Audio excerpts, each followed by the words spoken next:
ముందుగా అందరికీ నమస్కారం. నేను మీరాజ్. ఆంధ్రప్రదేశ్ యొక్క మాజీ మంత్రి ఆర్కే రోజా ఆవిడ ప్రతిపక్షాలపైన బూతులతో విరుచుకుపడడం, నోటుకొచ్చిందల్లా మాట్లాడడం, ఎలా పడితే అలా ఎక్స్ట్రాలు చేసి గంగిరెద్దులాగా రంకెలేసుకుంటూ పైకి వెళ్ళిపోయేది. ఇప్పుడు ప్రతిపక్ష హోదా కూడా కోల్పోయి పతనావస్థకు పడిపోయినటువంటి వైసీపీ ప్రభుత్వాన్ని దేంతో లేపాలో తెలియని పరిస్థితుల్లో, ఏం మాట్లాడుతుందో అర్థం కాని పరిస్థితుల్లో అయోమయంలోకి వెళ్ళిపోయింది ఆర్కే రోజా.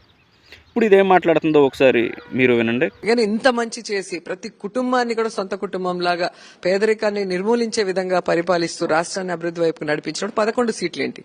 ఒక 40% ఓటింగ్ తో రేవంత్ రెడ్డి ఈ రోజు సీఎం అయ్యాడు. 40% ఓటింగ్ తో ఈ రోజు ప్రధానమంత్రి అయ్యారు.